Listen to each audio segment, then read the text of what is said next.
Hujan rintik membasahi jalanan Bandung sore itu. Yuliani, seorang polisi wanita berdedikasi, baru saja mengakhiri shift panjangnya di kantor kepolisian. Ia menghela napas panjang, merasakan lelah yang menyelimuti tubuhnya setelah seharian bertugas. Ponselnya bergetar, menampilkan beberapa pesan dari ibunya yang mengingatkan untuk segera pulang karena ayahnya ingin mendiskusikan sesuatu penting.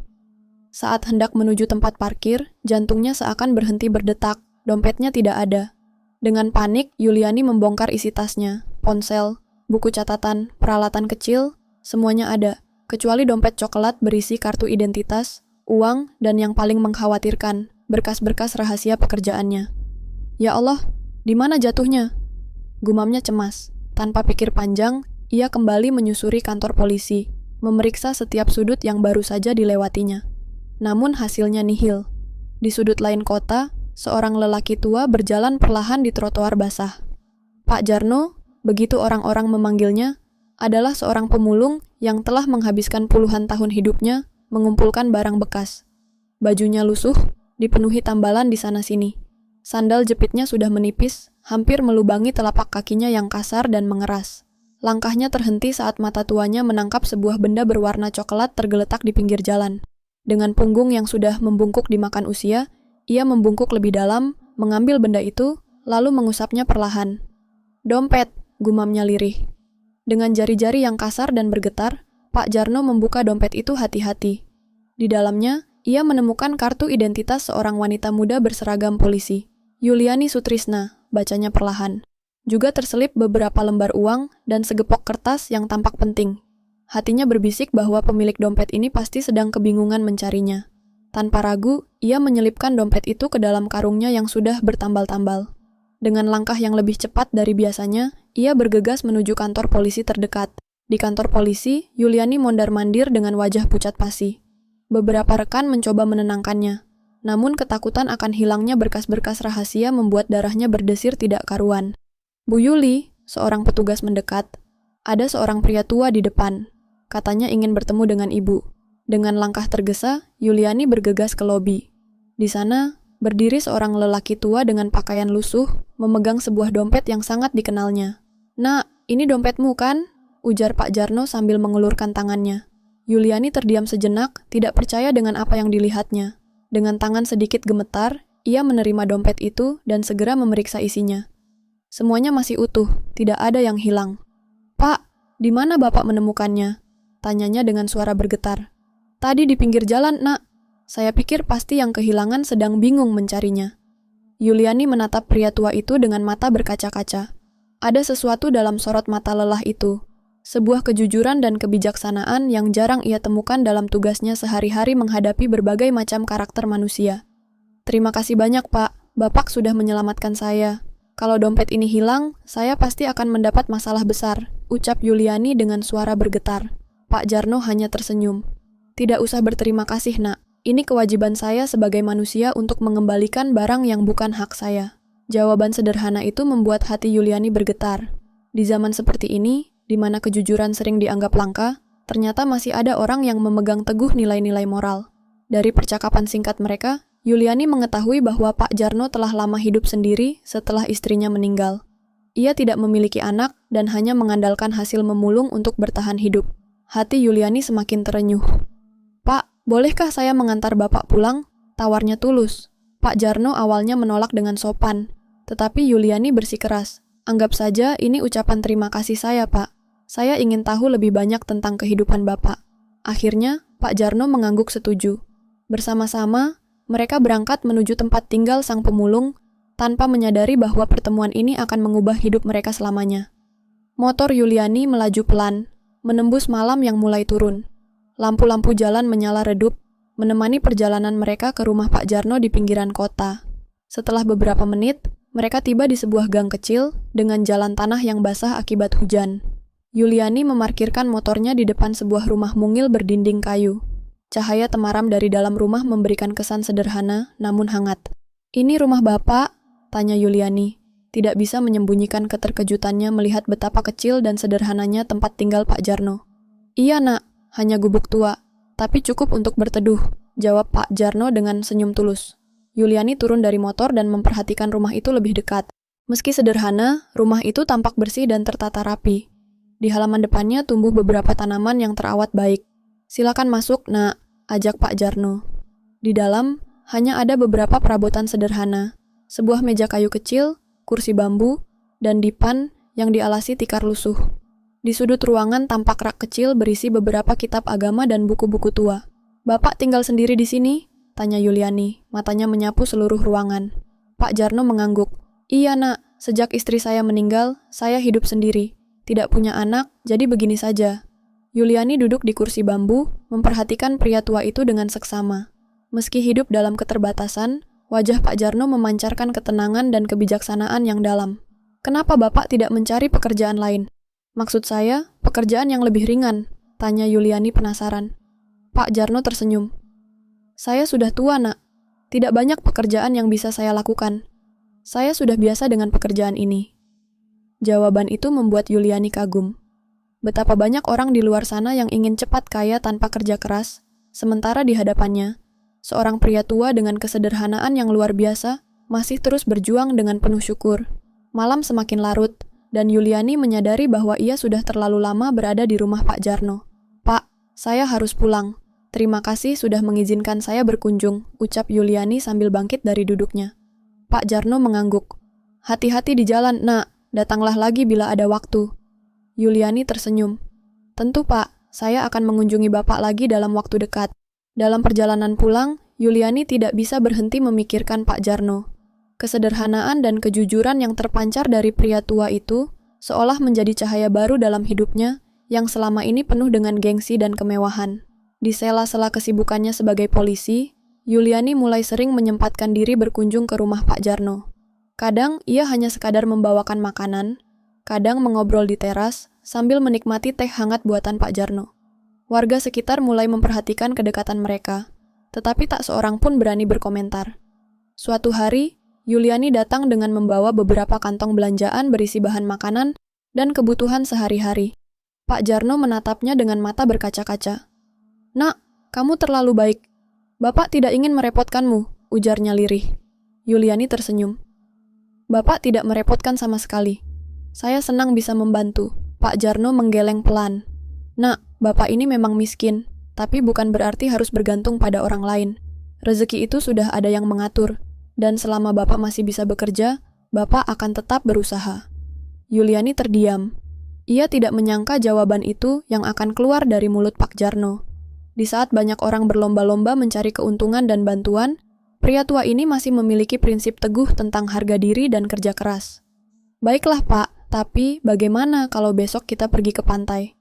Saya butuh udara segar dan saya ingin Bapak menemani saya," ajak Yuliani mengalihkan pembicaraan. Pak Jarno akhirnya setuju. Keesokan paginya, mereka pergi ke pantai yang tidak terlalu jauh dari desa. Di sana, mereka duduk di atas pasir memandangi ombak yang bergulung tenang. Angin laut berembus lembut, menerbangkan helaian rambut Yuliani yang terurai. "Pak, hidup itu aneh ya?" gumam Yuliani tiba-tiba. Pak Jarno menoleh. "Kenapa begitu, Nak? Saya tidak pernah membayangkan akan mengenal Bapak seperti ini.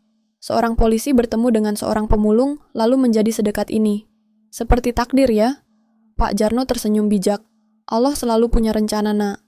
Nak, kita tidak pernah tahu kemana hidup akan membawa kita. Yang penting, jalani dengan ikhlas dan penuh syukur." Yuliani mengangguk, meresapi kata-kata itu dalam-dalam. Entah sejak kapan, hatinya mulai berdebar setiap kali berada di dekat Pak Jarno. Yang ia tahu, pria tua itu telah mengisi kekosongan di hatinya dengan cara yang tidak pernah ia duga. Dan tanpa ia sadari, benih cinta itu telah tumbuh dalam dirinya. Beberapa minggu kemudian, Yuliani mulai merasakan perubahan dalam tubuhnya. Ia sering merasa mual di pagi hari dan mudah lelah. Awalnya, ia mengira hanya kelelahan akibat pekerjaan, tetapi semakin hari gejala itu semakin jelas. Dengan tangan gemetar, ia melakukan tes kehamilan di rumah. Saat melihat hasilnya, jantungnya berdegup kencang, positif. Darahnya terasa berdesir. Ia terduduk di tepi tempat tidur, mencoba memahami apa yang baru saja terjadi. "Aku hamil, anak Pak Jarno," bisiknya pada diri sendiri. Berbagai perasaan bercampur aduk dalam hatinya, antara bahagia, takut, dan bingung. Bagaimana reaksi Pak Jarno? Bagaimana dengan keluarganya? Dan yang paling penting, apa yang akan terjadi dengan masa depannya? Ia tahu, Setelah ini hidupnya tidak akan pernah sama lagi. Malam itu, Yuliani duduk termenung di kamar kontrakannya. Hasil tes kehamilan masih tergenggam di tangannya. Jantungnya berdegup kencang, pikirannya berkecamuk. Ini bukan sesuatu yang bisa ia sembunyikan selamanya. Ia harus memberitahu Pak Jarno. Ia juga harus menghadapi orang tuanya. Keesokan harinya, dengan langkah berat, Yuliani kembali ke rumah Pak Jarno. Ia berdiri di depan pintu kayu yang sudah mulai lapuk itu, mengatur napas sebelum mengetuk pelan. "Assalamualaikum, Pak," sapanya. "Waalaikumsalam, Nak Yuli," jawab Pak Jarno dari dalam. Pintu terbuka, dan wajah teduh pria tua itu muncul. "Masuklah, Nak. Ada apa?" Yuliani masuk dan duduk di kursi bambu seperti biasa. Namun kali ini, tangannya saling menggenggam, jari-jarinya saling bertaut gelisah. "Ada yang ingin saya bicarakan, Pak," katanya lirih. Pak Jarno menatapnya penuh perhatian. "Apa itu, Nak?"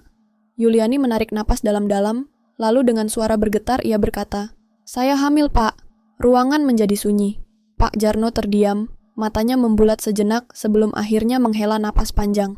"Inna lillahi wa inna ilaihi raji'un," gumamnya pelan. Mata Yuliani mulai berkaca-kaca. "Saya sudah tes beberapa kali, hasilnya sama. Saya mengandung anak Bapak." Pak Jarno menundukkan kepala, kedua tangannya saling menggenggam di atas lututnya. Beberapa saat ia terdiam sebelum akhirnya menatap Yuliani dengan penuh ketenangan. "Kalau begitu, saya akan bertanggung jawab, Nak," katanya mantap. Yuliani menatapnya, hatinya bergetar. Ia tahu Pak Jarno bukan pria yang akan lari dari kenyataan. Namun, masalah mereka bukan hanya tentang janin dalam kandungannya. Ada hal yang lebih besar yang harus mereka hadapi, orang tuanya. Berdasarkan referensi yang Anda berikan, saya akan melanjutkan cerita agar tidak menggantung. Saya melihat bahwa cerita ini tentang Yuliani, seorang polisi wanita yang jatuh cinta pada Pak Jarno, seorang pemulung, dan kisah perjuangan mereka membangun keluarga. Pak Jarno tersenyum haru, tangannya yang keriput menggenggam lembut tangan Yuliani. Meskipun usianya sudah senja, matanya masih memancarkan cinta yang dalam. "Terima kasih, Nak Yuli. Kamu telah mengajarkan saya arti cinta yang sesungguhnya." Yuliani menyandarkan kepalanya di bahu suaminya. "Bapak yang mengajarkan saya tentang kesederhanaan dan ketulusan. Tanpa Bapak, saya mungkin masih terjebak dalam dunia yang penuh dengan gengsi dan kepalsuan." Kehidupan mereka terus berjalan dengan tenang. Raka tumbuh menjadi anak yang cerdas dan berbakti. Meski hidup dalam kesederhanaan, ia tidak pernah merasa kekurangan. Kasih sayang kedua orang tuanya dan perhatian dari kakek neneknya membuat hidupnya terasa lengkap. Suatu hari, ketika Raka berusia 5 tahun, ia pulang dari sekolah dengan wajah murung. Yuliani yang melihatnya langsung bertanya dengan cemas. "Ada apa, Nak? Kenapa murung begitu?" Raka menunduk, matanya berkaca-kaca. "Bu, tadi ada teman yang bilang kalau Bapak cuma pemulung. Mereka mengejek Raka." Yuliani tersenyum lembut dan memeluk putranya. "Dengar, Nak, pekerjaan bukan ukuran nilai seseorang. Yang penting adalah bagaimana kita bekerja dengan jujur dan penuh tanggung jawab. Bapakmu adalah orang paling baik dan jujur yang Ibu kenal. Karena kejujurannya itulah Ibu mencintainya." Raka mengangguk pelan. "Jadi Raka tidak perlu malu ya, Bu?" "Tidak perlu, Nak. Justru kamu harus bangga. Tidak semua orang punya keteguhan hati seperti bapakmu." Ketika Pak Jarno pulang dan mendengar cerita itu, ia tidak marah. Ia justru duduk di samping Raka dan mengajarkan putranya tentang makna kehidupan yang sebenarnya. "Nak, kekayaan sejati bukan terletak pada harta, tetapi pada ketenangan hati dan kebersihan jiwa. Bapak mungkin hanya pemulung, tapi Bapak berusaha hidup dengan jujur dan tidak merugikan orang lain." Kata-kata bijak itu terpatri dalam hati Raka. Sejak saat itu, ia tidak pernah lagi merasa malu dengan pekerjaan ayahnya. Ia justru sering membantu Pak Jarno mengumpulkan barang bekas sepulang sekolah. Tahun-tahun berlalu, Raka tumbuh menjadi pemuda yang cerdas dan berkarakter kuat. Berkat ketekunannya, ia berhasil mendapatkan beasiswa untuk melanjutkan pendidikan di universitas ternama di Jakarta. Meskipun harus berpisah dengan orang tuanya, ia berjanji akan sering pulang untuk mengunjungi mereka. Di hari keberangkatannya, Pak Jarno dan Yuliani mengantar Raka ke stasiun. Meski berat, mereka melepas putra mereka dengan senyuman bangga. "Belajarlah yang rajin, Nak. Jadilah orang yang berguna bagi sesama," pesan Pak Jarno sambil memeluk putranya. Yuliani menambahkan, "Dan jangan lupa prinsip hidup kita, kejujuran dan ketulusan. Harta bisa habis, tapi nama baik akan selalu dikenang." Raka mengangguk mantap, matanya berkaca-kaca. "Ayah, Ibu, terima kasih telah mengajarkan saya nilai-nilai hidup yang berharga. Saya berjanji akan membuat kalian bangga. Setelah Raka pergi, kehidupan Pak Jarno dan Yuliani kembali tenang. Meski usia Pak Jarno semakin senja, ia masih tetap bekerja meskipun tidak sesering dulu. Yuliani pun mulai membuka warung kecil di depan rumah mereka untuk menambah penghasilan keluarga. Orang tua Yuliani juga semakin sering berkunjung, bahkan terkadang menginap beberapa hari. Mereka yang dulu menolak hubungan putrinya dengan Pak Jarno, kini justru menjadi yang paling dekat dengan menantu mereka. Pak Burhan, ayah Yuliani, bahkan sering terlihat mengobrol panjang dengan Pak Jarno di teras rumah, membicarakan berbagai hal mulai dari politik hingga filosofi kehidupan. "Maafkan saya dulu telah menghakimi Bapak," ujar Pak Burhan suatu ketika. Pak Jarno tersenyum bijak. "Tidak ada yang perlu dimaafkan, Pak. Saya mengerti. Sebagai ayah, Bapak hanya ingin yang terbaik untuk putri Bapak. Tapi saya salah. Yang terbaik untuk Yuli ternyata bukan harta atau status, tapi ketulusan hati. Dan Bapak telah memberikan itu padanya." 4 tahun berlalu, Raka berhasil menyelesaikan pendidikannya dengan predikat cum laude. Di hari wisudanya, ia meminta kedua orang tuanya untuk hadir. Awalnya Pak Jarno merasa ragu, khawatir penampilannya yang sederhana akan membuat Raka malu di hadapan teman-temannya. Namun, Raka bersikeras, "Ayah dan ibu adalah alasan saya bisa sampai di titik ini. Saya ingin semua orang tahu bahwa kesuksesan saya berasal dari didikan orang tua yang luar biasa." Akhirnya Pak Jarno dan Yuliani pun hadir di wisuda Raka. Meski berpakaian sederhana, mereka duduk dengan penuh kebanggaan saat nama putra mereka dipanggil untuk menerima ijazah. Yang mengejutkan, saat memberikan pidato sebagai lulusan terbaik, Raka menceritakan kisah keluarganya dengan penuh haru. Ia bercerita tentang ayahnya yang pemulung, namun memiliki kejujuran dan integritas yang tinggi, dan ibunya yang rela meninggalkan karir dan keluarganya demi cinta. Air mata haru menetes di pipi para hadirin mendengar kisah perjuangan dan pengorbanan itu. "Dari orang tua saya belajar bahwa kesuksesan bukan diukur dari seberapa banyak harta yang kita kumpulkan, tapi seberapa banyak hidup yang kita sentuh dengan kebaikan. Saya bersyukur dilahirkan dari orang tua seperti mereka," tutup Raka dalam pidatonya. Usai acara, banyak orang tua dan mahasiswa yang menghampiri Pak Jarno dan Yuliani ingin berkenalan dan mengucapkan selamat. Beberapa profesor bahkan meminta izin untuk mengangkat kisah keluarga mereka sebagai bahan penelitian tentang ketahanan keluarga dan pendidikan karakter. Malam itu, saat kembali ke hotel sederhana tempat mereka menginap, Pak Jarno memeluk Yuliani dengan erat. "Terima kasih, Nak Yuli. Berkatmu, hidup saya yang sederhana ini menjadi begitu bermakna." Yuliani menggeleng pelan. "Bukan saya, Pak. Ini semua karena ketulusan hati Bapak. Allah telah menunjukkan bahwa cinta sejati tidak memandang status atau harta, dan saya bersyukur telah diberikan kesempatan untuk mencintai dan dicintai dengan tulus." Di bawah langit malam Jakarta yang penuh bintang, keluarga kecil itu berkumpul dalam kehangatan. Meski perjalanan mereka penuh liku dan air mata, cinta sejati telah membuktikan bahwa ia mampu mengatasi segala rintangan. Dan dalam kesederhanaan, mereka telah menemukan kebahagiaan yang tak ternilai harganya. Tamat.